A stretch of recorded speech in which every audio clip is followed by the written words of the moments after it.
Dans les minutes qui viennent, Évangile pour l'Asie vous invite à aider à ouvrir une fenêtre.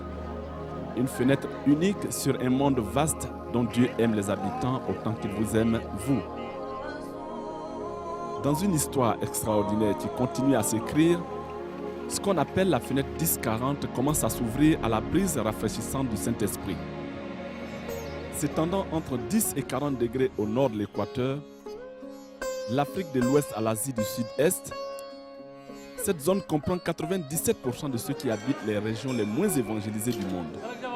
Maintenant, vous voyez pourquoi il est important pour Dieu que ce qu'on appelle la fenêtre 10-40 soit ouverte à l'Évangile.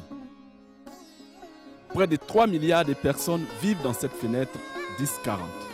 Contrairement à vous, la plupart d'entre eux n'ont jamais entendu que Jésus peut pardonner leurs péchés.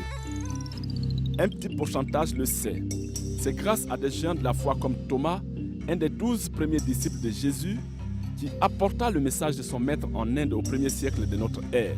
Parmi les missionnaires plus contemporains figurent les noms illustres de William Carey, Amy Carmichael et Hudson Taylor. Cependant, après la Seconde Guerre mondiale, la fenêtre sur la plupart de ces pays s'est fermée pour les missionnaires étrangers. Pour les chrétiens occidentaux, c'était comme si un rideau de ténèbres était descendu sur cette partie du monde. Mais c'est alors qu'un vrai miracle a commencé à apparaître. Le Saint-Esprit a commencé à travailler le cœur des croyants natifs de ces pays. Qu'est-ce qui pouvait les empêcher de devenir la prochaine force missionnaire? Si la vie qu'ils connaissaient en Christ allait pouvoir être expérimentée parmi leur peuple, c'est à eux que revenait la tâche de l'évangélisation. Et ce qui s'est passé, c'est qu'un nombre croissant de chrétiens natifs a répondu positivement à cet élan missionnaire.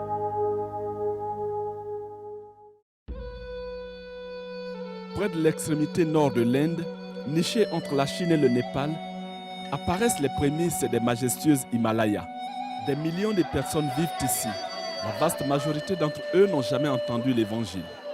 Non loin des monastères bouddhistes où les roues de prière tournent en permanence, allons à la rencontre d'un missionnaire natif consacré qui s'attache à poursuivre l'appel de Christ pour sa vie.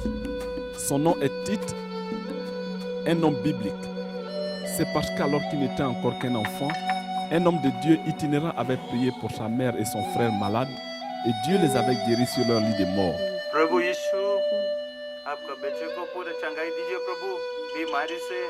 C'est alors que sa famille avait embrassé Christ. Maintenant, Tite lui-même va courageusement partout où le nom de Jésus est encore inconnu.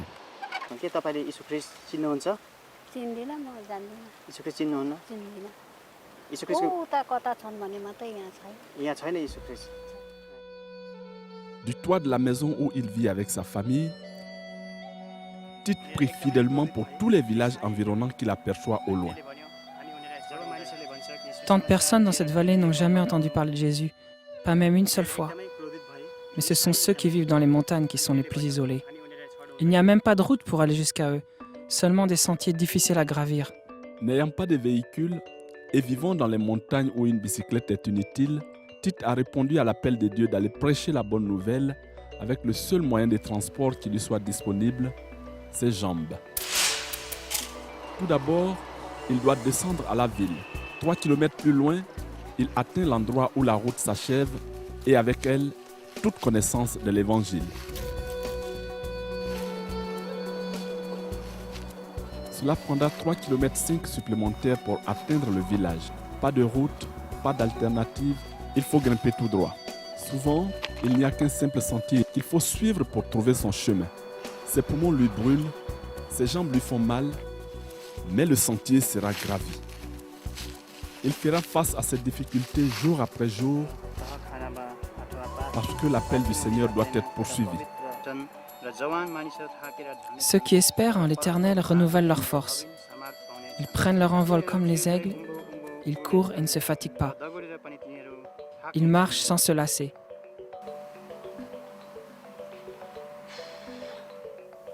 Et malgré tous ces efforts, il n'a aucune garantie que quelqu'un va même l'écouter quand il partagera sa foi. La réalité, il le sait, c'est que bien souvent, les gens auront plutôt tendance à le rejeter. Ce que je partage avec les gens est complètement nouveau pour eux et la plupart écoutent poliment. Certains m'ont posé des questions concernant la littérature, mais d'autres diront des choses du genre « Va-t'en d'ici avec ton nouveau Dieu ». L'alcoolisme est un problème chronique et ceux qui boivent deviennent violents envers moi et menacent de me frapper si je refuse de partir. Ils menacent même de me tuer si jamais je reviens vers eux. Ça peut être assez terrifiant parfois. Mais ils ne peuvent m'arrêter parce que je sais que c'est Dieu qui m'a appelé à cette tâche. Quand je retourne à la maison, ma famille se joint à moi dans le jeûne et la prière en faveur de ces personnes. Alors je jeûne pendant 3 jours ou peut-être une semaine. Puis, en m'appuyant sur le Seigneur, je prépare mes affaires et retourne vers le même village, la même maison. Et je parle aux mêmes personnes qui avaient menacé de me faire du mal ou de me tuer. Et Dieu accomplit des merveilles. Fréquemment, leurs cœurs ont changé, ou ils sont tombés malades et me demandent de prier mon Dieu de les guérir. Et il le fait. Très très souvent, c'est ainsi qu'une conversion se produit.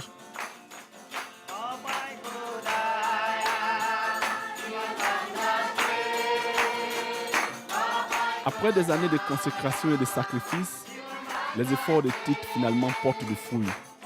Il a établi 2 stations missionnaires et est le pasteur d'une église florissante. Son témoignage puissant n'est pas passé inaperçu.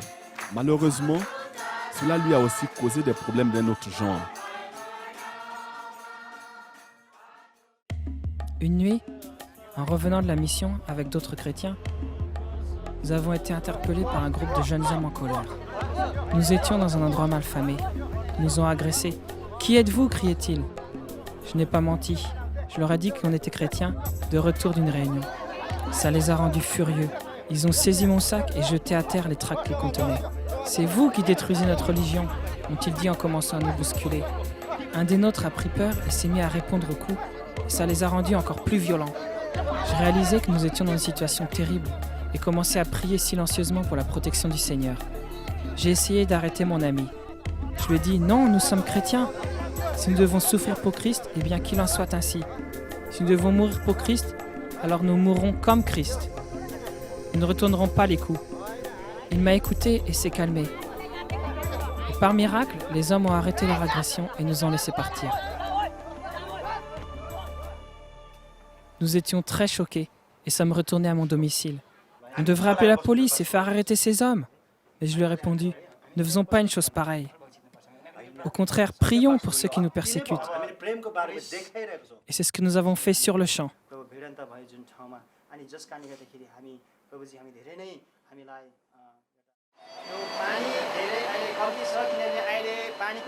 Les gens sont comme la rivière autour de moi. Maintenant, le niveau de l'eau est bas et il faut marcher avec prudence au milieu des rochers. Mais là où je me tiens, le courant est fort. Et je sais que les pluies arrivent. Et quand elles seront là, cette vallée se remplira d'eau. Et tout cet endroit sera recouvert. Déjà, la pluie rafraîchissante du Saint-Esprit se déverse parmi eux. Et beaucoup viennent boire aux eaux de la vie. Aujourd'hui, Tite va baptiser 9 nouveaux convertis. Beaucoup d'entre eux ont entendu parler de Jésus au crépuscule de leur vie. 3 d'entre eux ont plus de 80 ans et ont marché 4 km pour descendre la montagne jusqu'à la rivière. Ils ont entendu parler du Seigneur pour la première fois parce que ce pasteur héroïque a arpenté le chemin étroit avec Christ jusqu'à chacune de leurs maisons. Et ce même homme qui transforme le monde qui l'entoure, aujourd'hui, le fera encore demain. Des missionnaires natifs héroïques comme Tite sont déjà à l'œuvre pour exposer cette partie du monde non encore évangélisée à la lumière puissante de l'Évangile. Dans un sens, ils sont des missionnaires étranges qui ne cadrent pas avec notre vieille définition du terme. La plupart du temps, ils n'ont pas besoin de visa, ils connaissent déjà ou peuvent apprendre facilement la langue, les coutumes et la culture de ceux vers lesquels ils sont appelés. Ils sont capables de mener un style de vie beaucoup plus modeste que ne le pourraient les missionnaires occidentaux. Ils répondent aussi désormais à des leaders qui sont eux-mêmes issus de leur propre peuple. Et plus important encore, ce sont des ouvriers efficaces, incroyablement efficaces, à l'image de Joseph dont vous devez de découvrir l'histoire. Il est maintenant manifeste que ces missionnaires natifs consacrés représente le moyen le plus rapide et le plus efficace d'atteindre avec l'Évangile les millions dans la fenêtre 10-40 qui attendent toujours une parole d'espoir venant de Dieu. Aux yeux de ceux vers qui ils vont, ils ne sont pas des hommes et des femmes étranges, venant d'un pays lointain, parlant d'un Dieu étranger. Voilà des gens qu'ils peuvent comprendre et qui les comprennent, dont la sincérité est évidente et dont l'amour et le courage sont incroyablement attirants. Ainsi, au lieu d'une petite ouverture dans la fenêtre 10-40 refermée pour de bon, c'est tout l'inverse qui se produit. La fenêtre s'ouvre petit à petit mais vigoureusement, alors que village après village entendent parler de Jésus-Christ pour la première fois. Les conversions ne sont plus rares ni espacées dans le temps. Des églises, des milliers d'églises se forment. Des centres de formation pour pasteurs, évangélistes et planteurs d'églises apparaissent un peu partout. C'est alors que je me trouve dans un village primitif du nord de l'Inde comme celui-ci, que je me rappelle les 500 000 villages éparpillés dans cette nation, et aussi les milliers d'autres sur le subcontinent. Des gens qui attendent toujours d'entendre le nom de Jésus pour la première fois de leur vie. Mais je dois vous dire, des centaines de missionnaires aujourd'hui portent littéralement dans leur chair les marques de la persécution, les cicatrices, et certains à qui ça a coûté la vie laissent derrière eux femmes et enfants. Leur crime, prêcher l'Évangile. Mais je vous assure qu'aucun d'entre nous n'avait imaginé ou rêvé qu'un jour nous aurions une telle opportunité. Cette fenêtre grande ouverte pour voir des millions et des millions entendre l'Évangile et y répondre. Aujourd'hui, quand je vois des milliers de nos missionnaires natifs qui payent le prix, plus de 10 000 d'entre eux dispersés sur le subcontinent indien, prêchant et plantant des églises, plus de 6 000 jeunes gens qui passent par 3 ans de formation pour être équipés pour partager l'Évangile, plus de 2 douzaines d'émissions de radio suivies quotidiennement par des millions de personnes, et encore tant d'autres choses qui se produisent. Les possibilités sont illimitées, littéralement illimitées. Mais il nous faut prier pour prendre part à cette immense moisson. Mais la question demeure, comment aller atteindre les gens? Littéralement des millions de gens. Comment faire? Voilà la tâche énorme à laquelle l'Église jeune et pleine de vitalité d'Asie doit faire face quotidiennement. Habitués à la persécution, ils savent qu'il n'y a aucune garantie que cette grande fenêtre demeurera ouverte indéfiniment. Confiant que les frères et sœurs chrétiens en Occident seront encouragés par la façon dont ces missionnaires natifs ont relevé ce défi posé par Dieu, Évangile pour l'Asie vous offre le privilège unique de devenir partenaire d'un missionnaire natif. En aidant à l'envoyer et en le soutenant dans la prière, vous participerez ensemble à l'accomplissement de la Grande Commission. En soutenant un missionnaire natif, vous pouvez délibérément laisser de côté vos propres préoccupations pour être personnellement impliqué dans cette grande moisson spirituelle en Asie, en ayant à l'égard des multitudes qui se perdent le regard de compassion de Jésus. En tant que pasteur, voilà un ministère que je vous recommande absolument. Je crois que Jésus nous a laissé 3 instructions. La première, c'est « Aime le Seigneur ton Dieu de tout ton cœur », puis « Aime ton prochain comme toi-même » et enfin « Va prêcher l'Évangile ». En vous associant à Évangile pour l'Asie, vous pourrez accomplir toutes ces 3 choses. Vous verrez des gens qui ont la passion pour Dieu, la passion pour les âmes et la passion d'annoncer l'Évangile. Ça nous permet de mettre notre foi en action. Et nous investissons dans les choses éternelles à chaque fois que nous envoyons notre chèque de soutien missionnaire à Évangile pour l'Asie. Ce que ces missionnaires peuvent accomplir est juste tellement au-delà de tout ce que nous pourrions jamais faire. C'est vraiment puissant de pouvoir prendre part à tout ça. Alors que nous continuerons à marcher par la foi, il continuera à pourvoir à nos besoins. En fait, je voudrais signer pour 5 missionnaires de plus tout de suite. Pour 30 €, à peu près ce que coûte un repas au restaurant en famille, vous pouvez aider à soutenir un missionnaire natif pendant 1 mois. Sans aucun doute, je suis absolument convaincu que nous sommes à un moment crucial et nous devons saisir l'occasion unique que le Seigneur nous a donnée pour collaborer avec lui, pour travailler ensemble et voir notre génération se tourner vers le Seigneur Jésus, particulièrement dans les régions de la fenêtre 10-40. Vous avez vu l'appel, la consécration et le sacrifice consenti par nos frères qui ont décidé d'aller et qui voit des milliers de personnes venir à Christ. Et ces missionnaires d'évangile pour l'Asie voient en moyenne plus de 10 nouvelles églises implantées quotidiennement sur le champ de mission. Vous savez qu'il est dit en Romains au chapitre 10, « Comment entendront-ils l'Évangile si personne ne prêche? Et comment prêcheront-ils si personne ne les envoie ?» Vous voyez, pour que ces nations, ces peuples, en viennent à connaître le Seigneur Jésus-Christ, il leur faut entendre l'Évangile, mais quelqu'un doit le leur annoncer.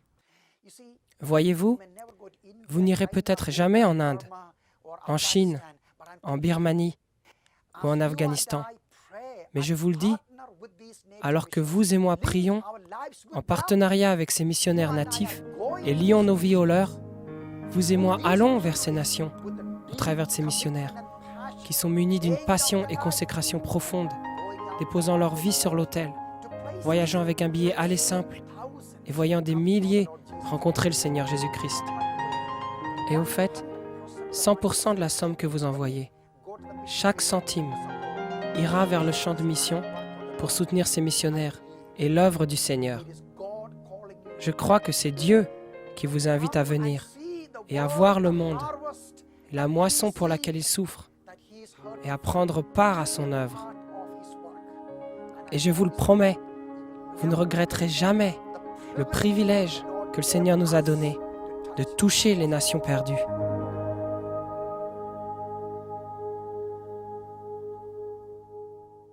Dieu vous appelle-t-il à aider à atteindre les perdus en Asie? Vous pouvez faire une différence éternelle en devenant partenaire d'un missionnaire natif. Contactez-nous par téléphone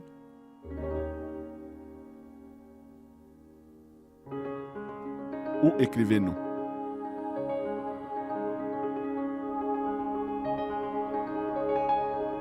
Ou visitez notre site internet à gfa.org.